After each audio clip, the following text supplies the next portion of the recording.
Hello and welcome to day 2 of the Shannon's Adelaide Rally 2024. Yesterday started with an absolute cracker of a day, lots of competitive action on the Friday, and we're expecting much the same today. Really looking forward to what is about to play out. First stage of the day is live streamed here at what we call the Hermitage stage, and then we'll also be live later on this afternoon for the street stage, a Wairoa from Aldgate to Stirling. Looking forward to that one later on, but this is a proper traditional rally stage what we are about to embark on. I'm Dan McCarthy, alongside me is Nick Lenthal. Nick, great to have you here once again. Dan, good morning everybody. It's great to be here, enjoying it tremendously yesterday and today, and you're quite right, we do have a few tussles going on as our course opener Mark Lacey comes through in the little red laser. Mark, a rally competitor himself, but yeah, we had a fantastic day yesterday. It's a little bit chilly here at Hermitage this morning, but it's shaping up to be a beautiful spring day, as it was yesterday, Dan. In our viewing position on Corkscrew, we had a lovely day. Absolutely, we did. You can just see they're just making sure that the people are away from the barrier by a few metres. Safety top priority here at the Shannon's Adelaide Rally. We talked about safety a bit yesterday, and 80% of this rally is conducted on roads that have Armco fencing along the side, or a cliff bank to protect the drivers. And if there are any hazards in other areas, they use water barriers. If there's a tree in a nasty position, that's a sure thing to be hit. Or if there's even that possibility that a car would go off the road and into water, there's water barriers in those places as well. So this is all about having a good run, enjoying motorsport at speed on closed roads. And I should stress that all these roads are absolutely closed to traffic, so the drivers get to use both sides of the road without any concern about something coming the other way. But even more so, Dan, Tim Possingham and his crew have chosen really technical twisty bits of road and avoiding the super high-speed sections. Absolutely, yeah, talk about that. Well, let's have a look at where we are. Hermitage. This is me and Nick having a drive through the stage around a week ago. All right, Nick, so we are on the iconic Hermitage stage, one of the most historic in the Adelaide Rally. It is. It's been around forever. Run in the first Classic Adelaide Rally back in the mid-90s and used almost every year ever since, and in both directions as well. So, good bit of road. And this stand that we're arriving at is where our viewing point is going to be for the live stream. Yeah, well, just on the right there is their hard under brakes, pushing as hard as they possibly can. Some of the cars, of course, won't have ABS. I'll be trying not to lock the brakes, but there's a couple of different ways you can take the hairpin itself, Nick. That's right. And the guys in the old classic cars, they can pull the handbrake on and put on a bit of a show for the punters. And, you know, then you're downhill. This is a really good steep hill. And if you're really, really on your game and your notes are right, you're going to find a bit of a straight line through here and really get some speed up. Now, we're talking about the Adelaide Rally, but this also has other motorsport history as well. It is. It's steeped in history. It was actually the site of the first Australian International Motocross meeting, probably 50, 60 years ago. And even before that, the Sporting Car Club ran a hill climb up this hill in the 30s. Fantastic, isn't it, that it's got such steeped motorsport history. So this is the legendary Hermitage stage. Sure is.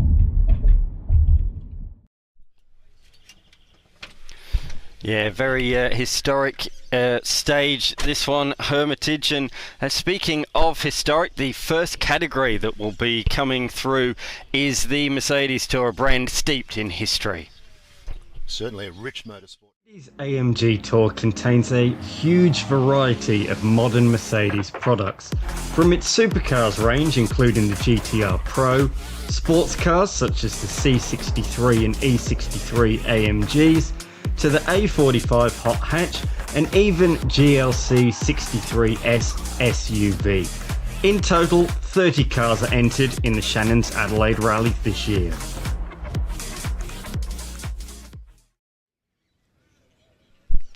Look at the crowd, Nick. There is a huge crowd already. I've been at this stage every year since I joined the live stream team, 2022, 2023. And again, this year, that's the biggest crowd I've seen down at this hairpin. It is an iconic corner in the rally. Lots of famous shots have been taken there. You can see a few photographers down there. But that is a big crowd already. It is, and that's only half of it, because on the inside of the corner, which is actually a little bit higher vantage point because the road drops away as it heads down the hill, there's just as many people again. And even in front of our viewing position, we've got a few punters up there cooking bacon and egg sandwiches. I think that's I put my order in earlier. Mine should arrive anytime soon. But yeah, it is a great spot. It's very easy to get to if you find your way to Golden Grove Road and then drive up One Tree Hill Road to where they will stop you at the road closure where it joins with Seaview Road, and that's what we're watching. We're watching Seaview Road turn downhill into One Tree Hill Road. Yes, certainly are. You can see the views that we have here in the Adelaide Hills. Not quite in the same area as what we were yesterday. Yesterday we were pretty much directly east of the CBD, the Adelaide CBD. We're a little bit north of that today, so northeast of Adelaide, but still really only 25 minutes from the CBD. Yeah, probably, best part of half an hour, I guess, from the city. But it's one of the things about South Australia and about the regions of Adelaide that makes it such a good choice for a rally like this, because you can get to great roads and great scenery just like this in a very short period of time. It'd be much harder to do it in Sydney or Melbourne. Absolutely, it certainly would be. That's one of the great things about this city. I sort of touched on it yesterday, but it's a case of everything's close, isn't it? Whether you're into the wineries, the wine regions, a stone's throw from Adelaide, but even an hour away, you know, you've got the Murray River, you've got the Victor Harbour area. Flinders Ranges are only a couple of hours north. That's the van where we are commentating from, exactly there. So we are on the inside of the road as they head down the hill into the hairpin. So you can see a few fans already lined up. They are looking directly towards the hairpin down the hill. So they've got a great vantage point, as we have, Nick. We've got a good view of the road as they come down the hill towards us. A real tricky braking point, that one. It's a real steep hill down into the hairpin. It is. It's really steep. And the road that they're on, Seaview Road, the stage actually starts with a very tight hairpin, probably the tightest hairpin in the entire rally, and followed by a road junction, and then corners over crests. So it's hard to get up to your maximum speed. So they'll be using this straight to let's get some speed up. They'll be coming down this hill as hard as they can, stand on the brakes. The guys in the full competition section, especially Peter Rouleau and Alex Rouleau in those Hyundai Rally 2 cars, will probably be on the handbrake and rotating the car in its own length for the punters, which I'm sure they'll love to watch. And then off down the hill. Absolutely. So that's the Tour Manager car going through. We haven't got confused and got our Mercedes mixed up with our BMWs. That is the Tour Manager going through. So on our list anyway, it's Mercedes first, then Solitaire Automotive, Zagame Tour, BMW Mini, Porsche Centre Adelaide, Porsche Club, Hyundai, Honda Main Tour, and then Spirit Tour. And then we get underway from there with the competition classes. But Nick, the first of the tours is coming through, the Mercedes AMG Tour. As I said in that little intro, it's got everything from your sports cars, your C63s and E63s, through to your supercars. There's a real nice AMG supercar in here, and then as well even hatchbacks and SUVs. It really does cover the whole Mercedes range, and what a fantastic range it is as well. It is, and we just had a C63 go through with it. Listen to that. Now that's an engine. That low growl of a Mercedes V8 that you get, especially if you've been to the Bathurst 12 Hour and watched their endurance racing cars, you get that low growl of a Mercedes. Sounds unique to the brand. And there's another coupe coming down. Gee, I do like them, Dan. I don't know anybody that doesn't like them, to be honest. Here we go, another one down into the hairpin. Out of the hairpin, there's this big, long, downhill stretch of road. Really challenging because they only look like kinks, but when you're travelling down such a steep hill, as this camera shot really shows, the momentum is really pushing the car down there. And I imagine those kinks are a bit more hairy when the car's a bit light over those crests and brows. Well, they're travelling at significant speed.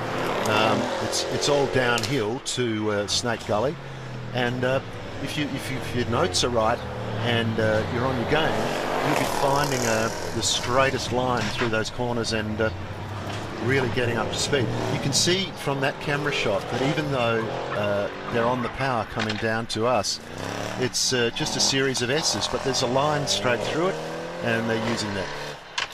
Oh, listen to that pop as it heads down the hill. Doesn't that sound absolutely awesome?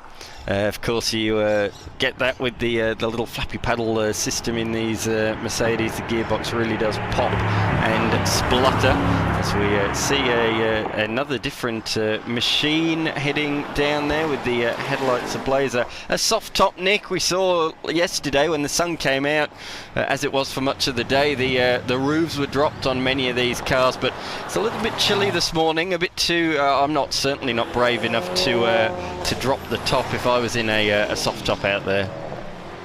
Oh, come on, you got to have a little bit more bravery than that, man. I mean, that's what sports car motoring is all about. You get all rugged up and drop the top. Well, I'm not the only one that is keeping or would keep the roof on today as they head down into the hairpin. Matthew Tripodi there in the black C63S just coming through. And down the hill in a sort of unique looking livery, that one, as they head over the brow. and down the crest. So yeah, real tight hairpin. This one of the tightest in the rally. There's two tight ones, as Nick say. One that starts the stage, and then one that is just here about midway through the stage as they blast down the really steep hill. Around 100 k's an hour, or it is 100 k's an hour, the limit of these first few tours. Later on we will have the competition categories. We will, Dan, and just such a diverse field this year.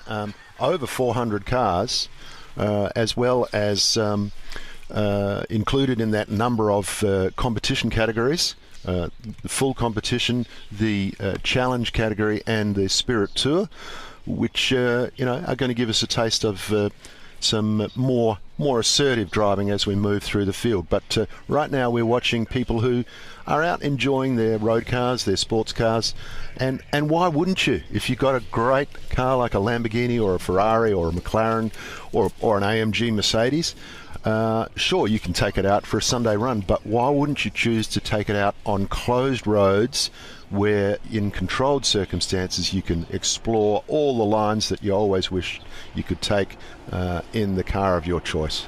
Absolutely, yeah. You always look at the road and think, if only I could use all of the road, and that's exactly what these guys get to do. It's a real privilege that these guys have. As we see, it looks like we are on to the Zagame, the Solitaire Tour first. They've changed the order around on us today, just to keep us on our toes, Nick.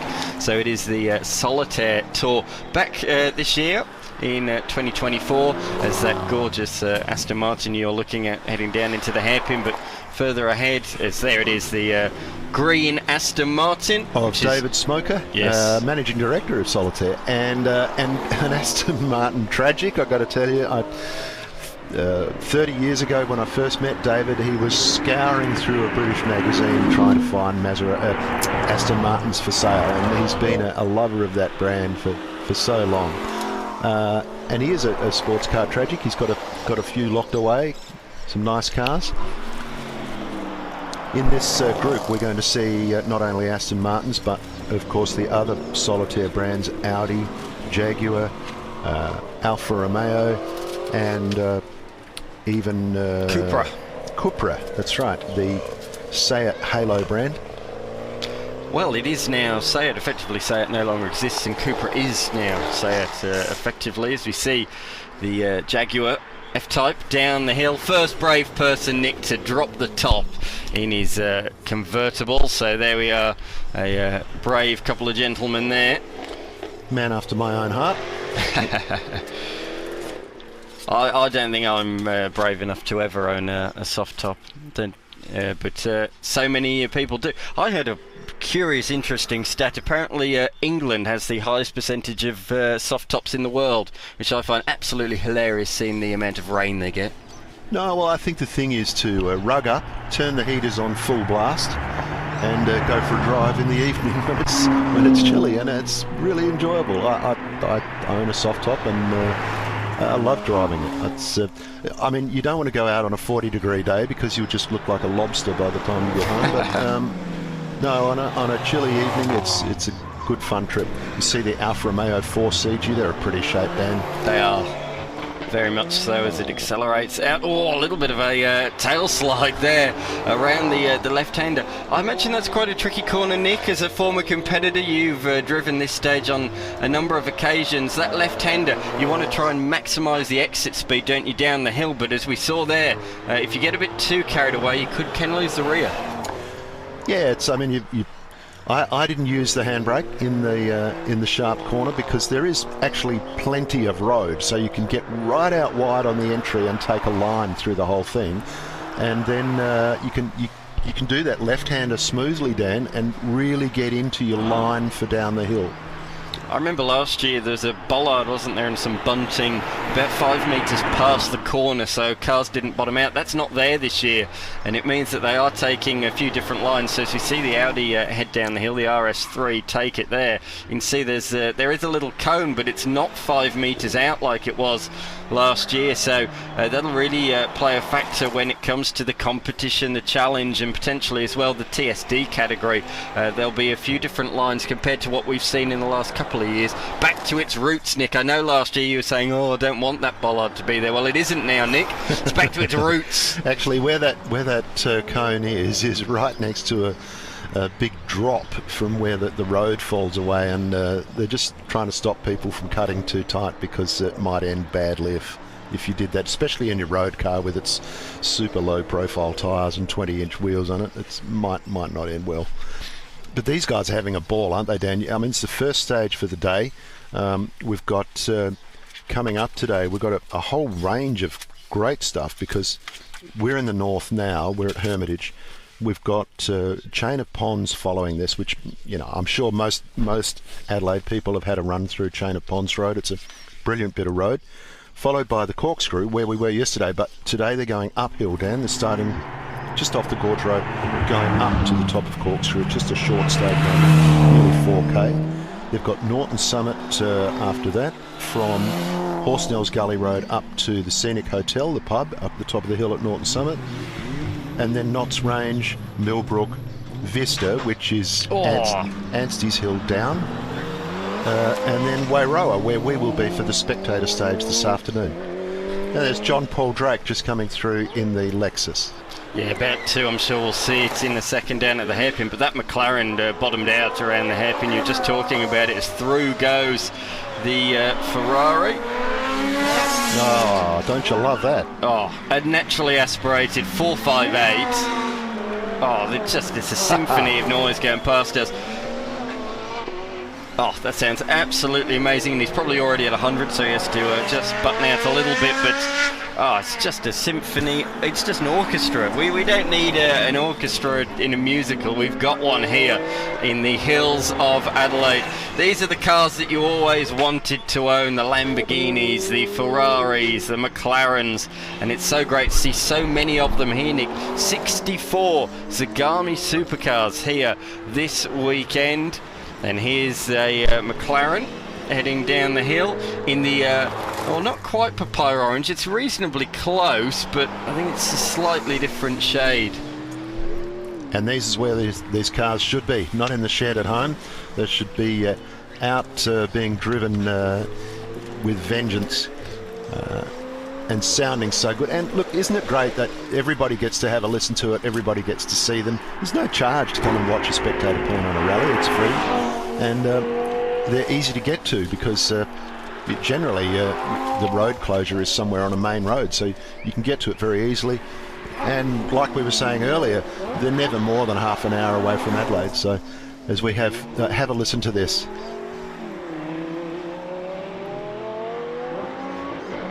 Oh, love it. V10, Nick, in my opinion, you can't beat a V10. I grew up in the V10 Formula 1 era of the noughties. I grew up with Michael Schumacher dominating the sport. So for me, there's nothing like a V10.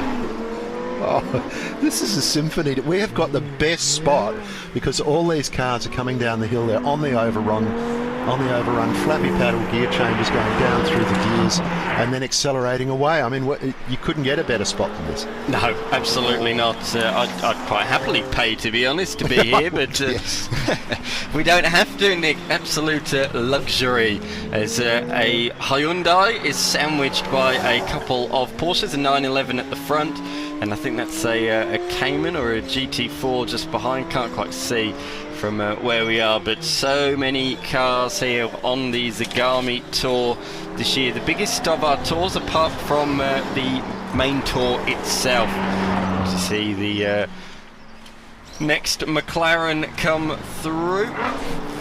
Here it is, coming down the hill towards us and down through the gears. Taking a little bit easier than some of them is the Adam Hackett is, and Tegan Hack behind the wheel.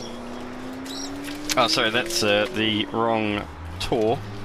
That's in Prima Tour number 28. Number 28 was John Amos. Oh, John Amos. I know John Amos, a hill climber. So he's not used to going down hills, Nick. He's used to going up them.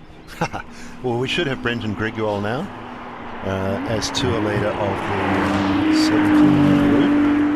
And he's in a 911 Turbo, and I reckon that is Brenton.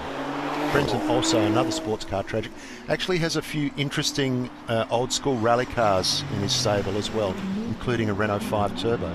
Let's talk about the that's car. Your favourite Ferrari. It is the 296. Absolutely amazing piece of kit. Currently racing in GT3 competition globally, and in fact this year, Nick, we have our first two, and there's another one going down into the hairpin in front of us.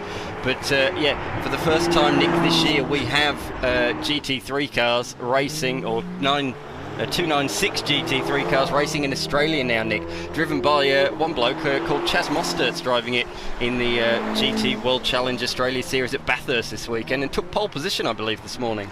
Pretty handy steerer, that Chaz Mostert. Yeah, the other guy driving it, so there's two cars. The other main driver in the other car is Jackson Evans, so two supercars drivers driving the 296s. That's a bit of a different Ferrari. Another car scraping at the hairpin, we can hear. That's a really unpleasant sound, and it was that car there. So that's two McLarens bottoming out. So this car shouldn't, the old 430. It's funny how, that was such a modern looking machine, and, it's nearly 20 years old now, the F430. Still a pretty car, but just in that camera shot there, you could see the driver going from full right lock to full left lock to around the first those left-handers. And a 365 Daytona Ferrari, bit of old school V12 front engine car for you, and a great shape. You'll need a big checkbook if you want one of these today. Oh, that is superb. For me though, Nick, that car probably costs a lot more than these modern cars like the one behind it.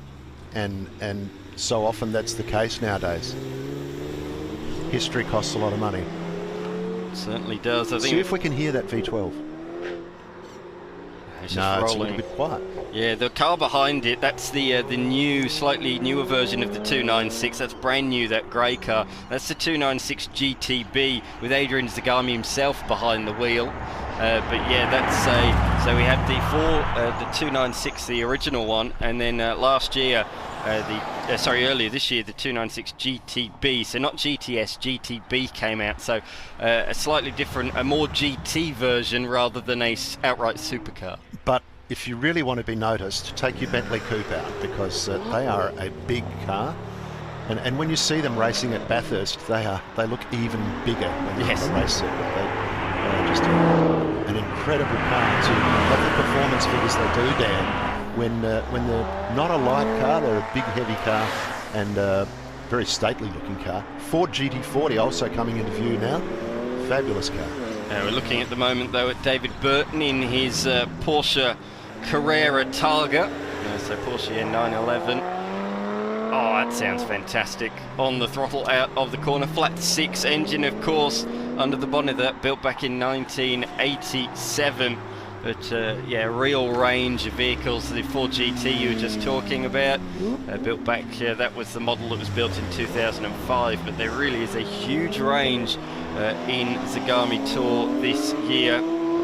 It's really, really cool to see. And over the brow of the hill, another Porsche, this a GT3, a 911 GT3. Going through the gears, down the hill, Jared Wong. Can't beat a white Porsche. And just ahead. And if you're wondering why we're not identifying and detailing every car to you, it's because we have 4 seconds to work out who it is and what they're driving. And, it's not easy. That's the tour follower for that group, Dan. Yeah, I just saw Vantage going through just ahead of this McLaren. That's the 720S with Philip Levi behind the wheel. But yeah, that concludes the Zagame Tour. And up next, we move on to something a little bit different. we go from the Zagame Tour to the BMW Mini Tour. So here's a little bit of information about the BMW Mini Tour.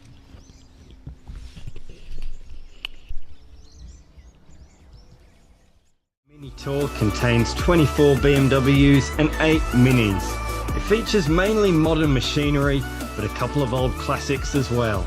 There's no shortage of BMW M products, from the M2 up to the M6, and a variety of Cooper models as well.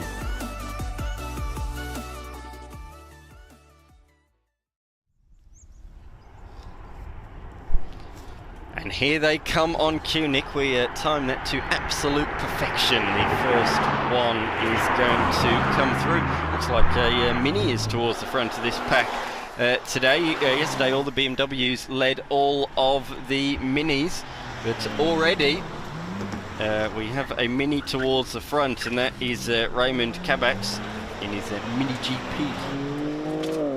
Putting the throttle on. Minis would handle nice around the hairpin of that, I have absolutely no doubt at all. So they come over the chicane, over the brow of the hill. It's a tricky corner, that one. There was Nathan Davies in the MS in the M3 Touring just going through. Up next we've got another saloon, but we do have a couple of sedans as well. Sorry, not sedans, estates I should say. Saloon is a sedan depending on which part of the world you come from. An estate I should say. Oh, look at that. The 205 car just going by. We're just having an M Fest, yes, of the M branded BMWs, that very famous M badge that conjures up motorsport images as soon as you see it. That's one of my favourites, the one on the screen, the E92 M3 Competition, Nick. A really, really nice car. Here's a more modern BMW. You can tell by the difference in the grille, the more horizontal grills rather than the vertical grills, I suppose, is a way of putting it. And it comes over the chicane, over the brow, and down the hill in front of us. That's Anthony Prione. That's a very, very modern this year's even M3 competition, so that is as modern as you can possibly get. That's the white machine heading down the hill now. Which one have you always had a soft spot for, Nick? The M3, the M5? I actually go back a bit further. I'd have an E36 M3. I'd like them.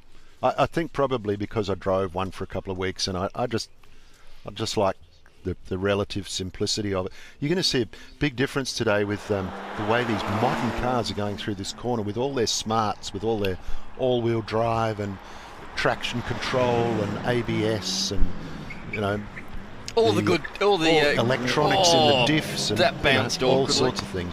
And then you'll get to the old school cars just grappling with it and being manhandled through. Sorry, Nick, to cut across you there. Mark Phillip just didn't really care about the ride height of his vehicle. He took all four wheels over the big drop there. I remember last year through particularly the Strathalbyn stage, Mark Phillip was absolutely on a mission.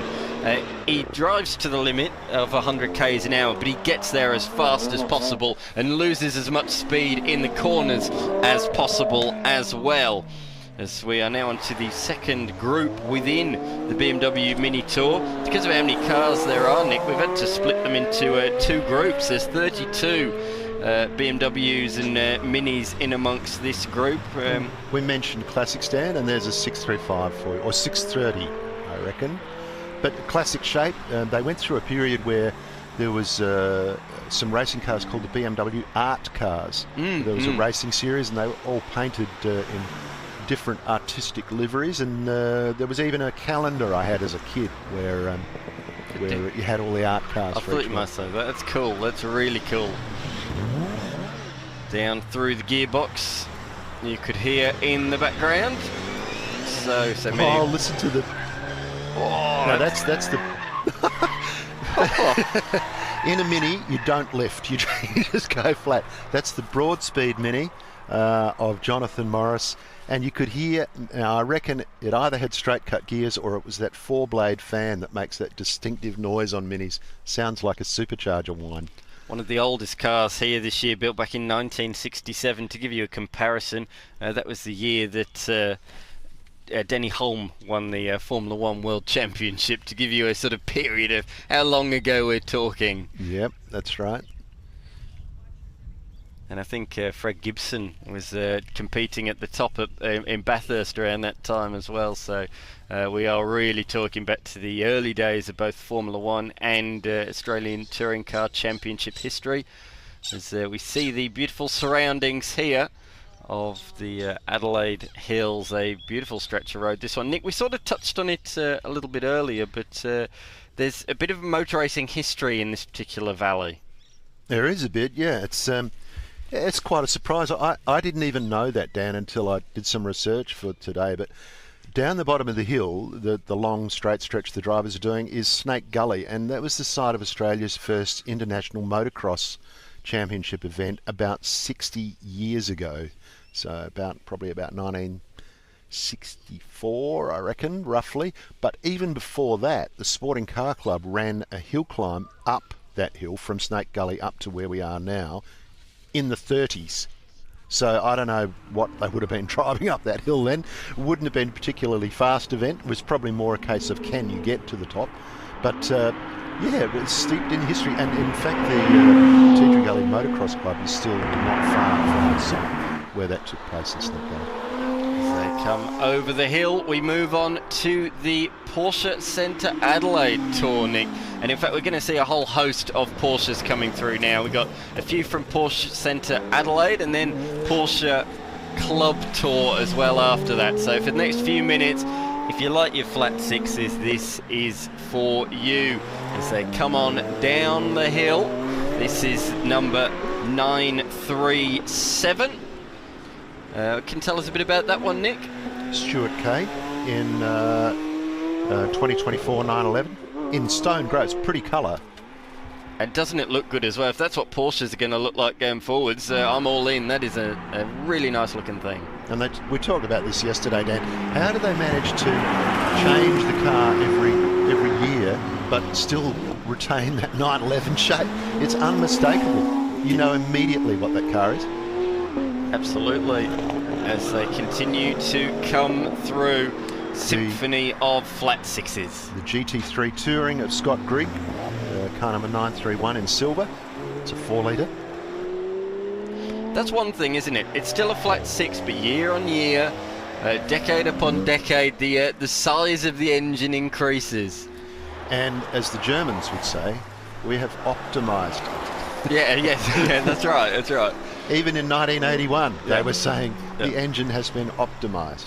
Exactly. You wouldn't get a single horsepower more than what they are managing. Because they have worked this thing to the max, and they really are a fabulous engine. You know, if you go right back through their history, they were using the most pointy end, cutting edge stuff. Even in 1981, they had Nikasil lined cylinder bores to give you more throttle response, quicker acceleration. And it's funny, you know, you look at those cars, Dan, and they quoted those 3-litre sixes then as 204 horsepower. Well, I'll tell you what, it's the best 204 horsepower I've ever driven. There's a lot of cars that claim to be, but they don't feel like a 911. Yeah, correct. So we move on from Porsche Centre Adelaide to Porsche Club Tour. So that was mainly modern Porsches. This, Nick, we're looking back at a few classics, and that one in the hands of Vic Moore heading into the hairpin, as the registration suggests, a 996. Turbo. Vic, of course, has been associated with Porsche forever. I competed against him in this event for many years, Porsche against Ford Escort, and we got along famously. We're always comparing our times, and he's a beaut bloke, but he's also steering the Porsche boat these days. Yeah, absolutely. As we look further back at the Golf liveried Porsche, I mean, that's just iconic, isn't it, with the brand, the Golf livery, famously driven at Le Mans in the 70s. Yeah, it is. 944 behind it. 944 is used in this event extensively by Nick Strakheisen and Jim Richards. That was in the competition days. We don't actually have a competition 944 this year. First time I can recall in many a year that we have not had a 944 in the competition or challenge categories. That's right, and really there's no reason why. As you pointed out yesterday, Dan, they're still used extensively in circuit racing in a one-make series. Down the hill comes the 903 of Matthew Stronach. Now that's a GT4 RS. Oh, that bottomed out ever so slightly. That was a painful thing to hear. But he's now roaring down the hill. So GT4, you can see from the rear, it's not quite as broad and a smaller rear wing as well. As he plummets down the hill at a vast rate of knots. Of course, Porsches have been involved in motor racing really from the get-go, whether that be in there's even a time they were producing Formula 1 engines and things like that, weren't they? And as well, they're very, very famous for their sports car racing. Nobody has won more Le Mans 24 hours than the Porsche brand, and they are getting back to their glory days as well, winning the top-tier hypercar class this year in the World Endurance Championship, and also the GT class as well, with their GT products. So taking both of the World Endurance Championship crowns this year, and they have their one-make series all around the world, Carrera Cup, as well their global Porsche Super Cup series as well. There are one-make Porsche categories all around the globe. As well, they got 944 challenges in various different countries, quite a strong one here in Australia, although it's at a state level. But there's another drop top, Nick. But the Porsche brand, pounds, that is, in the 718 Spider RS. Oh, we had a mistake there, and nearly a collision down at the hairpin. There was a bit of a traffic jam, a couple of different racing lines, and the gentleman you just said had to slam on the anchors. Now, I just played Spot the Rally Driver. I heard one of these Porsches coming down the hill really hard and really standing on the brakes. Looked up, Roger Patterson, former competitor in this event of many years, and had many podiums, did Roger Patterson. So he hasn't lost it. He might be in a tour group today, but he's still having fun. 718, that's a really nice car that he's driving in. Car colour described as midnight blue, as opposed to sunrise blue or midday blue. It's clearly a completely different colour. Yeah. Bit of an old school Porsche coming at the head of this trio, but also notably at the tail of the trio. A Porsche 356, the joint oldest car in the rally this year. Driven by Tom Klaviniak. 356C has no split in the front window, unlike an A or a B. I reckon an A would. But yeah, great car, and that only 1600 cc's. And they were just the car to have. I remember going for a ride in one when I was about 12 years old, and I thought I was absolutely king of the kids. They didn't really have much of a rear seat to talk about. I think I was sitting on Westminster carpet, and I certainly didn't have a seatbelt, I can tell you that. I was going to say. That didn't matter. I was in a Porsche and my dreams were coming true. Now we move on to the Hyundai Tour. A relatively new tour to the Adelaide Rally. I was about to say Motorsport Festival. Then, of course, the Adelaide Rally and the Motorsport Festival, both run by Massive Events Corp, and the head of the organisation, Tim Possingham, does a great job with both events, doesn't he, Nick? He does. He has the support of the... Oh, okay. How hard can we push through this corner? Dylan Hunter would say very hard. Very hard. As The Hyundai i30Ns, they're being pushed hard, and what a great little car to do it in. This one here, this is the i20N, that's driven by i20. Matthew Tortani, and alongside him is Priya Richards, the granddaughter of Jim Richards and the daughter of Stephen Richards. Oh, wow. So there we go. We've got all our connections for today.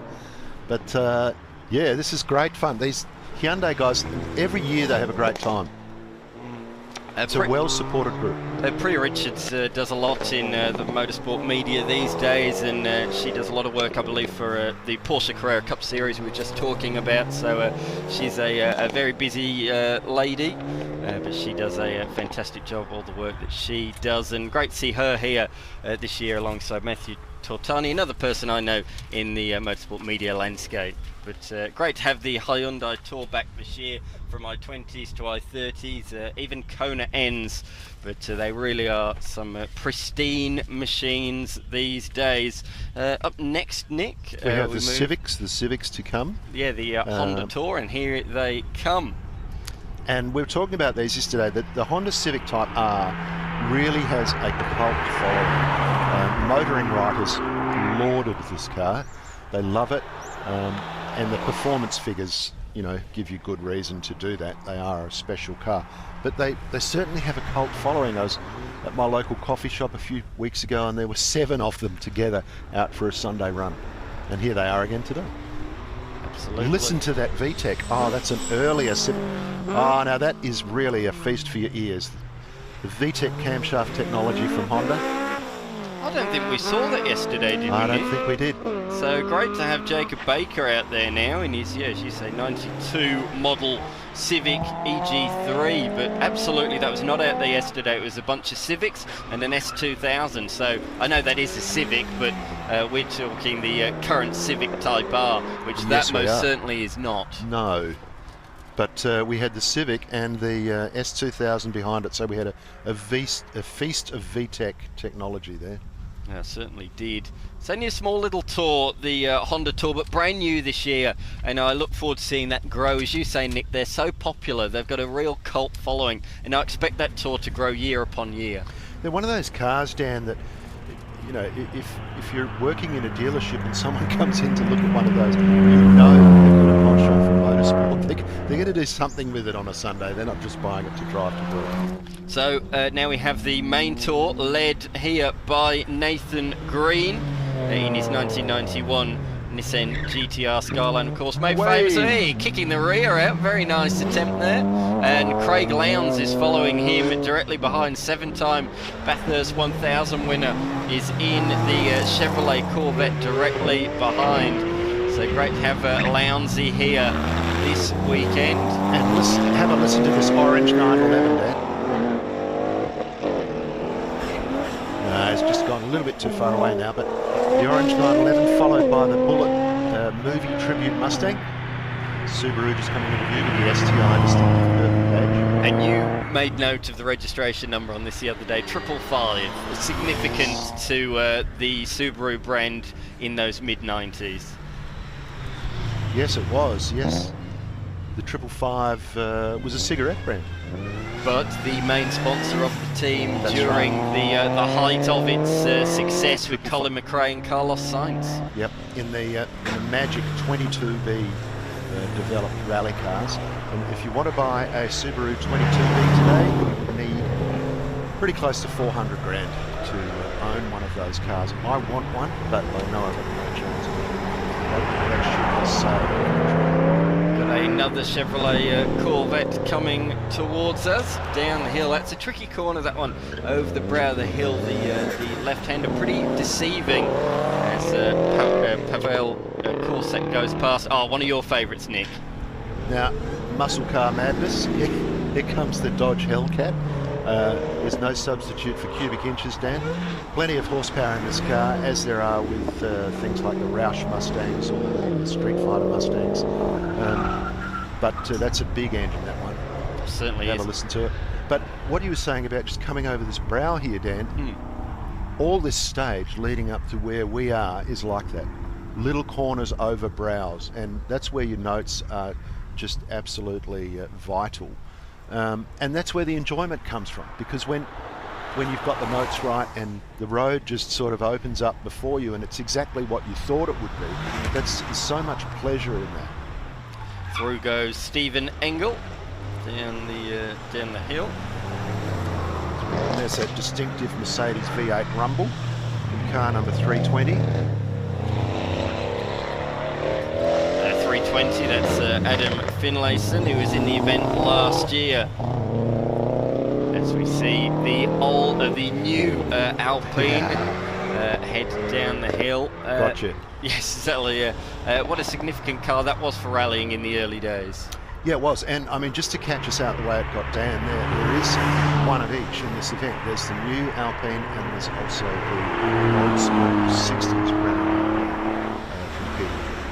And really pretty shape. They kept that heritage in that car and built a whole new brand for it.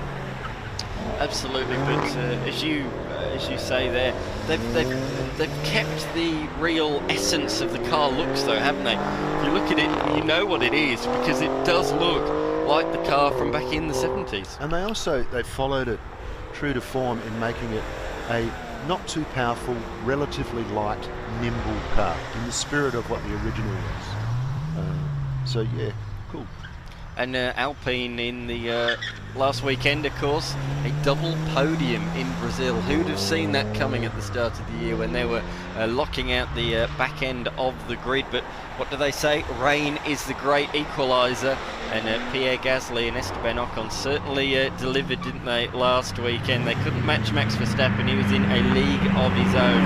But leading into the weekend, I think they had 26 points. And in that race alone, they scored 33 points in the Constructors. So it's a huge boost for them. They've moved up to 6th in the World Championship. I said Stephen Engel went around earlier on. That there is Stephen Engel in his 1993 Nissan Skyline. At the main tour, Nick, we've seen all of the manufacturer tours go through, the Mercedes AMG, the BMW Mini, the Honda Tour, the Hyundai Tour, and all the rest as well. But the main tour is for people like you and me. We can take our road car out on the roads and drive all 30 stages with a max speed of 100 k's an hour. It's a great idea, great concept. You don't need to have a supercar. You can just join in the main tour, and it is the most popular of all the tours we have here this year. A huge amount, 68 cars in total. So pulling the handbrake, getting on the throttle pretty hard there. Didn't quite catch who that was leading the train there, but three very different machines heading down the hill. As we look at another Honda Civic, a little bit older this one. Yeah, and Dan, we've had some comments too on the live stream. If you want to tune into the live stream, or you want to tell your mates how to do it, go to the Facebook page for Adelaide Rally and just scroll down and find the live stream. A couple of nice words from Olivia and Karen saying you're doing a great job, Dan. Oh, They're always happy to hear that. And also a little shout out from Lincoln Till, former competitor in the event, in a Mazda RX-2 with a peripheral port rotary, and man, that car was loud. Every time he was standing next to me in a lineup, I had to go and say, Lincoln, would you turn that bloody thing off? Sitting with rap. So yeah, it's good to see people tuning into the live stream. But I should point out that these tour cars are limited to 110 kilometres an hour. If you're watching them, well, 100 or 110 if the speed limit on the road is 110. Oh, okay. So if you're watching them and saying, gee, I could go through there faster than that, well, you probably could, but they're speed limited to 100 kilometres an hour. And if they're using a Rally Safe app, and if they exceed that speed limit, then the stewards will have a bit of a chat to them, and if they keep doing it, they'll probably be excluded. So, you know, they're not trying to break any records. It's not a competitive class. They're not being timed.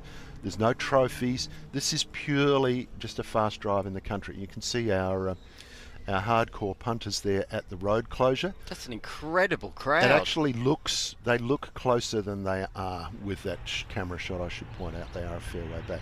As Sean Bennett in his Mitsubishi Evo is just leaving our next group through, the next packet, as we call it there.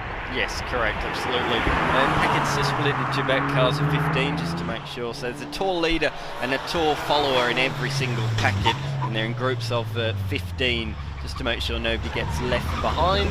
They're basically the school teacher. They make sure that, you know, they have a school teacher at the front of the line and a school teacher at the back, and we make sure that all of our students stay there. We don't lose any with mechanical issues or anything along the way. That's their job. Move forward in an orderly fashion. And Dan, I've just poked the bear because I was talking about Lincoln Till, about how he used to be a competitor in this event, and he's just come back and said, I will be back. Oh, good in news. Arnold Schwarzenegger style, he said, I'll be back. So Shout out to you, Lincoln. Hope things are going well for you up there in the Riverland. What about you, Nick? You're a former competitor. Every time we've driven a stage over the last couple of weeks, sort of doing our own little recce, doing our little filming as well, every time you've gone, I wish I still had my car. So, are you going to make a comeback anytime You've got to soon? stop doing this to me. I will not be making a comeback. I'm not John Farnham. Look, I did 14 of these. Thoroughly enjoyed it, and even if I had an E-Type like this one coming down the hill, or a Cooper S, maybe in a tour group, who knows. Great to see a little Mini Cooper S. They're such a giant killer car. That one I think is a Mark 1, judging by the door handles, and I had a look at the gear lever the other day, so they're my only criteria for picking a Mark 1 from a Mark 2. An MGB GT. And here's something that's tugging at my heartstrings, an AC Cobra. Who doesn't love a Cobra? We're in the real historic packet here, aren't we? Because we've got a BMW 2002, not built in 2002, built in the late 60s, but there it is just behind. So we've seen in the last few minutes AC Cobra Mini, an E-Type, and now we've got the old Alpine. The genuine article, Dan. And look, watching the AC Cobra there, Win Percy drove an AC Cobra in the event before I even started competing in it. I used to go out and watch it every year. And I think the Cobra that he used was owned by Stuart O'Grady, our famous cyclist. I can't get over how low that Alpine is to the ground. Not only height off the ground in terms of ride height, but I mean as well, it's just a really small car. Yeah, it can't be far off a GT40 in terms of height. No, different categories they were striving for, but the GT40, of course, what Dan's alluding to, named for its under 40 inches of total height. So when you're standing alongside one, they're about hip height. Now, I've started a resurgence here, Dan, with the comments, because Henry Knott, who I also competed against, has said, I'll be bringing back some TVR noise, and I know that'd really tug at your heartstrings. Speaking of noise, just about this Cayman, led by Peter Mayer, is leading our new little electric tour. So there goes Peter Mayer, and then now it's absolute silence that is going to go past us, led by David Sargent in his Hyundai Iconic 5N. And we also have an MG4 X-Power that's made by MG, and a Kia EV6 GT as well. So silence has descended. We can whisper now, Nick. We can whisper to each other. So well, look, this is the future, isn't it? We'd be laughing at them, Dan, if they weren't so damn fast. Yes, that's right. They're great to get a message there from Henry Knott, bringing back some TVR V8 noise. So, wow, a lot to look forward to in the coming years for this event. People rejoining, and that's good to hear. I know Tim Possingham would be very excited if he saw a couple of old stages coming back to the event for the competition class. I'm sure he would. We have got a couple though, haven't we, that have come back after a couple of years away. Lovell in the competition class, he missed last year after winning in 2022. He's back as well. Tom Dermody, he's been away for a couple of years. Great to have him back in his Escort. Well, it's just keeping the others honest, isn't he? Yes, that's right. Escort, and I promised yesterday I would go and find out what that 2.5 litre engine is in that car, whether it's a Millington Diamond or whether it's a 2.5 litre Duratec. But I promise I will find out. And it's great to have him in the event. The car looks fantastic. It sounds fantastic. It's got all the right gear ratios, and it's driven very hard by an Irishman from Queensland named Tom Dermody. I can't get over the crowd. Look at that. That is at one corner, Nick. That's only half of this corner, Dan. The others are on the inside as well. That's exactly right. Yeah, correct. Huge crowd here early this morning. Thank you for waking up and joining us on this Saturday morning. If you're enjoying what you're seeing and you want to be stage side, there are plenty of stages to get to. One of the highlight ones, Nick, the Way Rower stage, will be there on the live stream later on this afternoon. That stage commences at 2:56 and it runs from Aldgate to Stirling, a little super special stage. But after that, one of the highlights of the event, everybody loves Windy Point. Even at 60 k's an hour, when you're stuck on one side of the road, it's good fun. It's good fun. But as a rally stage, I imagine it's something extra special. Look, as It's great for the spectators because they're in a kind of a natural stadium arena kind of seating with all the raised areas on one side of Windy Point. Of course, on the other side is a cliff. You don't want to go on that side. But even as a driver, look, to drive through there is a gift to be able to drive that road closed. And you got all these punters lining the side of the road. It looks like a World Rally Championship event when you're driving through it, and it really does pump you up a bit. You want to put on your best performance and give everyone a thrill. Hey, we got another comment from Robert Fraser, who's just setting up the stage for Leeward Gardens, which comes on later today. And it brings us to the point of the volunteers. 300 plus volunteers, more than we've ever had before, to put this event on, and our thanks go to them. Thank you so much, fellas. We couldn't do this without you, and I can tell you, every driver and co-driver, thank you from the bottom of their hearts. You're just such a big help. And Dan, they come back year after year, they want to do it again. So obviously they get some satisfaction out of it too, and they do get the best vantage points.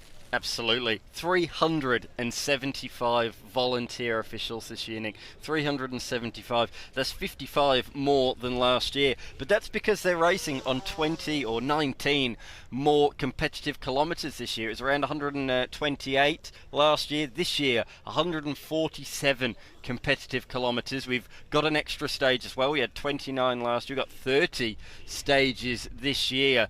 And it's our biggest field as well that we've had in quite some time. It's actually our joint, we're on par with our biggest ever Adelaide rally field. 419 entries in the event this year. 990 competitors in total. A few drivers have a couple of co-drivers, so in total 990 I believe was the number of people in total competing in the event.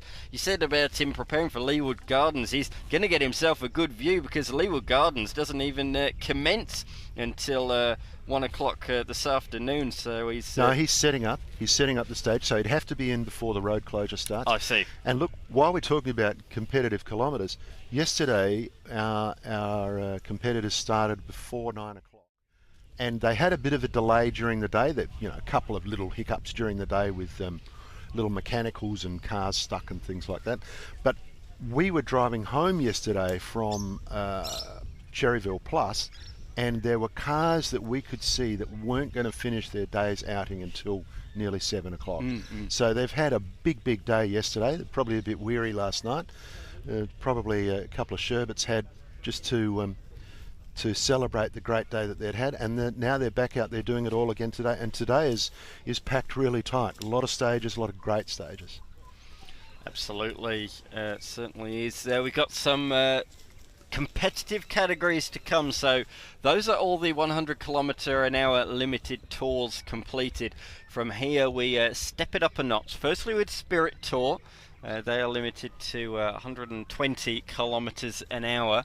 They have to wear a helmet and a couple of other safety things. They're not timed, but they are allowed a bit more freedom, a bit more speed out there on the stage. And then we move on to our competitive classes: competition, challenge and TSD. And it was certainly an eventful day yesterday in both competition and the challenge classes. Lots to talk about. We'll get into that as those come through. Dan, before you do, Yep. here's just a little tip for the punters.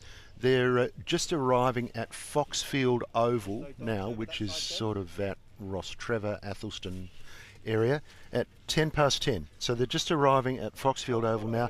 If you want to go down and see the cars just standing still, chat with the drivers. There'll be 400 cars going through there in the next hour, and they'll just be stopping for a tea and a biscuit. So get down there and get a first-hand view of the cars. Sorry, Dan. No, that leads on to my next point, which is going to be beyond that. At the Bridgewater lunch stop, there is a great group that will gather all throughout from 11:15 onwards. So make sure you get to the Bridgewater lunch stop. Goocher Street Party as well tonight, Nick, in the centre of Adelaide from 4 o'clock onwards. All the cars will be gathered in the centre of Adelaide. Last year that created a economic footprint of $800,000, basically just under a fraction under a mil in terms of the economy. We'll tip that over the mill tonight, Dan. That's right. With you going down there, once you open your wallet, honestly, you just... Well, that's based on 300 for everyone. That's based on 300 competitors. We've got 100 more than that this year, so we'll easily break the mill. As we see the Ferrari 355 Challenge head down the hill, doesn't that sound absolutely fantastic? Don't want to see it bottoming out. A bit of tyre squeal, bit of understeer mid-corner. As it puts the pedal to the metal down the hill. Just sounds awesome. Down the stretch of road. And if you own one of these cars, why wouldn't you be in this event? Why wouldn't you be out here going, hey, I know this little stretch here, I can actually rev this thing out the way I've always wanted to. No one's going to say I'm socially irresponsible. The police aren't going to bother me. There's no one coming the other way. That's what the tour groups are for. Get in your car that you love and get out here and enjoy it on the best roads in the country. Absolutely. We move on from the tours, as I say. They were separated by just 4 seconds. That's why they were so close and condensed.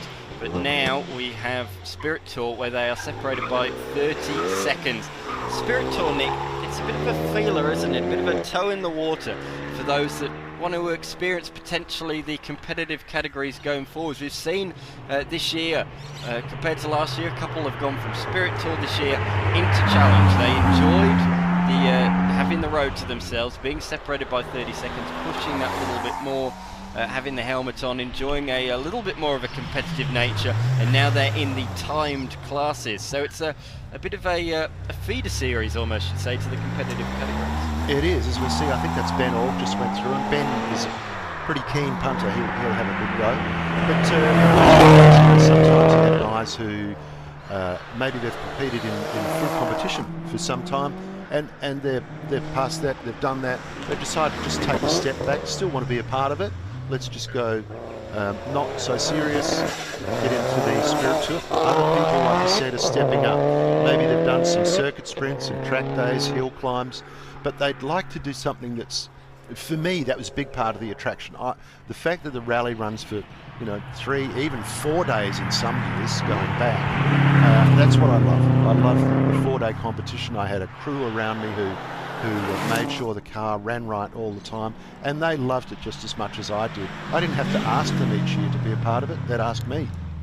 Wayne Burbidge down into the braking zone in his WRX.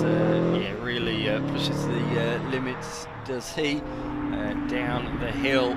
So these guys are certainly more confident than some of those that we've seen so far. You said about Ben Old earlier on, that was I'm trying to see him in the thing, but this here is Ben Old in the 402, the right. 2010 Porsche My 997 GT3 CS. Oh, glorious noise on the rev limiter, down the hill now. Now we have an Evo going down under brakes. That's 434. That's Mark Cilarello. Lots of tyre squeal there, a lot of body roll. But look at the rear wing on that. It could certainly be a hill climb car. Looks like a Formula 1 rear wing from the 70s. Frankly, it's really an impressive piece of kit. But a whole range of different machines in Spirit Tour. This one, a Porsche, of course. Comes over the brow once again, down the hill. You've got to try and straight line it to make the best use of the road. That's Brendan Green, 2022 GT3. And as we mentioned yesterday, Dan, Spirit Tour not competitive.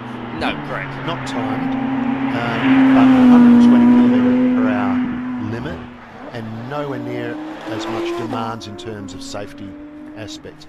Once you get into challenge and competitive, you start building the car for the purpose of going rallying. So this is a little bit different. A lot of these are road cars.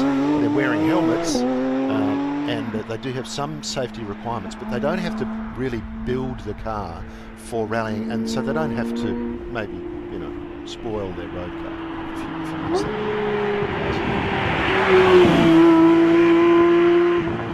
So cars continue to come through and will continue to do so for a while yet. Still the competition cars to come. It's a new colour, Dan. It is. Oh, it bottomed out a little bit there. And it looked like it struggled to get on the power there. I think traction control kicked in, so that was Guy Dorner at the wheel of his 911 GT3 RS in a colour he describes as green.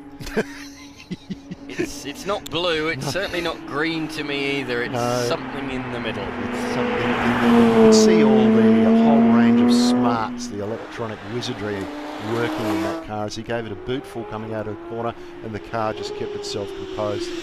Andrew Hussain in a modern 2024 spec 911 GT3. Absolutely awesome. A lot of Porsches in the Spirit Tour. That's the thing with Porsches, they sort of fit into every category really, don't they? You know, Touring Car Masters, there used to be a couple of Porsches. They're always in historic competition as well. They race in, you know, GT categories, GT3 categories. Oh, that was an awkward attempt. Dan Standish, what was your take on that one? A bit too much entry speed? Well, I think, you know, this is the thing. If you're not going to use the handbrake, and I'd like to see that, if you're not going to use the handbrake, you have to use all of the road. So there's no reason why you wouldn't enter that corner from way out on the left, right on the arm plate. In fact, you might even give the car a little turn out before you turn it in, just to set the weight on the right wheels. Gazoo Yaris, driven by Daniel Kaliz down the hill. You saw the lights flashing, that was the ABS system being used. If you see a hazard lights on these modern cars, they all mean that they are using the ABS, and he used it to the full amount down into the hairpin. And that's something that I learned from working with you, Dan, on this live stream, because until we did the Motorsport Festival earlier this year, I didn't know that. And now I tell people and they think I'm some sort of guru because I know that. 430, the Ford Focus. My first car was a Ford Focus. Not quite as fast as this one. Unfortunately, it makes all the right noises, pops and splutters as he goes through the gearbox. That is Richard Stafford at the wheel of that machine. And we've got a handful of pretty aggressive little Ford Focuses in this event, as we see another great little car. And this car we noticed yesterday was driven quite assertively, and the driver really concentrating on his lines. You can see where his entry is. Yeah, nice and early on the power though, I thought there. Yep, front wheel drive car, you can do things like that. As you would well know, Dan, in your hot hatch. Kept the minimum corner speed up nicely. Now this one I absolutely love, mainly because of its retro livery, harking back to the Subaru factory rally days in international competition. Great to see that. Oh, that's a lot of understeer. That's a hell of a lot of understeer. Missed the apex there by a good few kilometres there, really.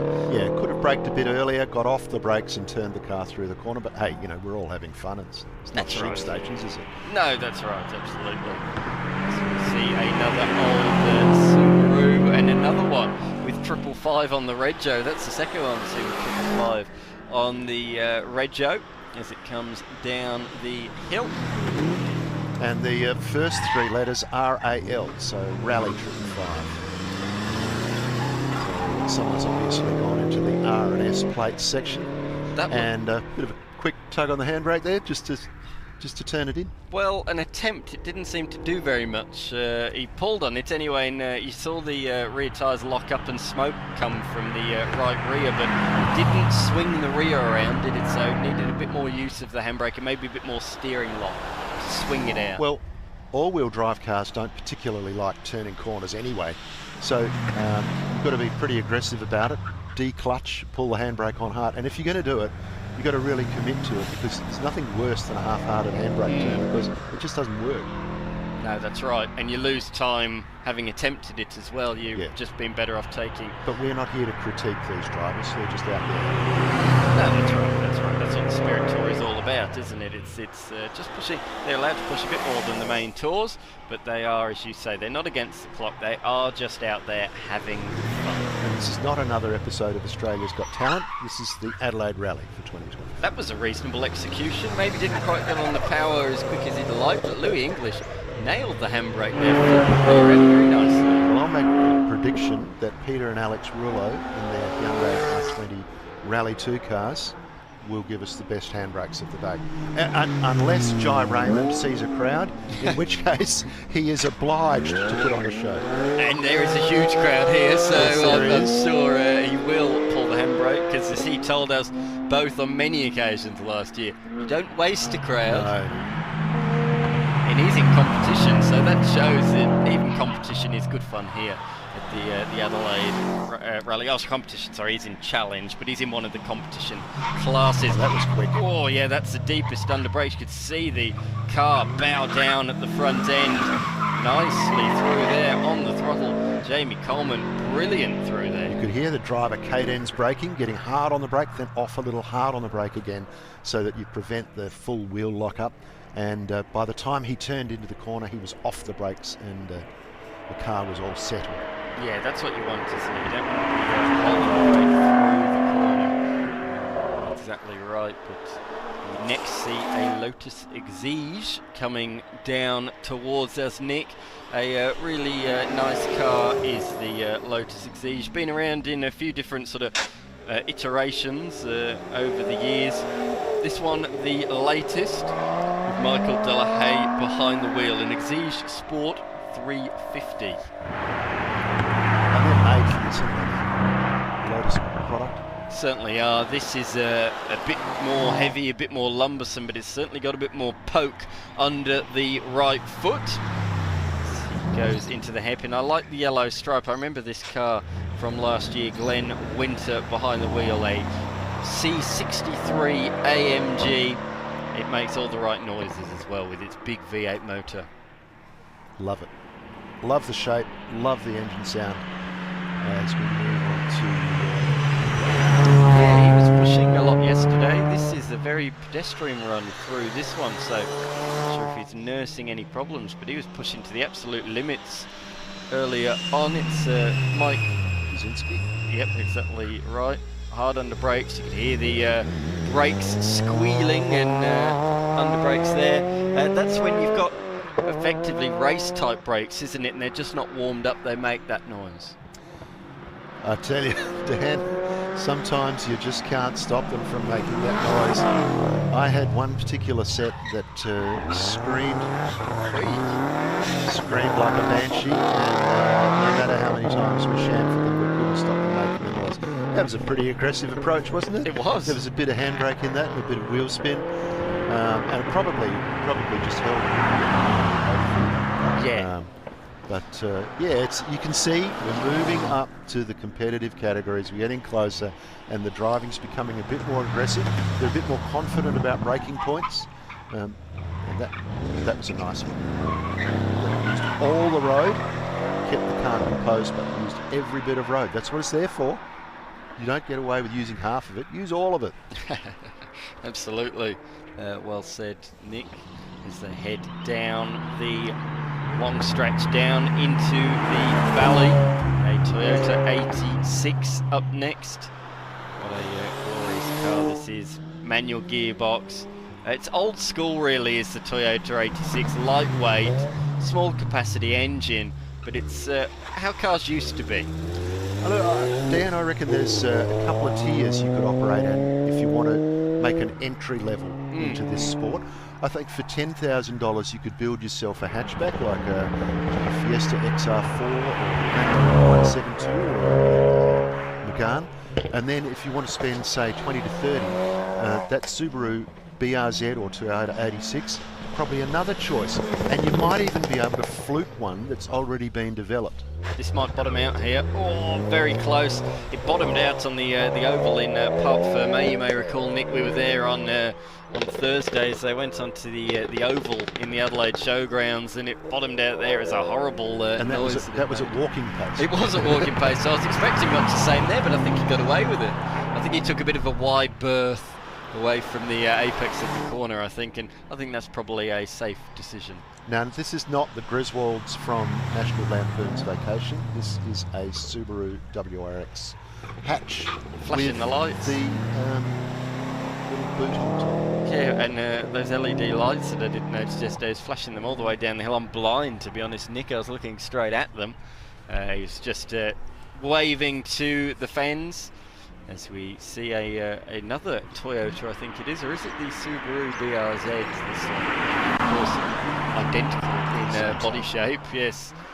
The joint venture that Toyota and Subaru had as it comes towards us. It is the Subaru, I believe.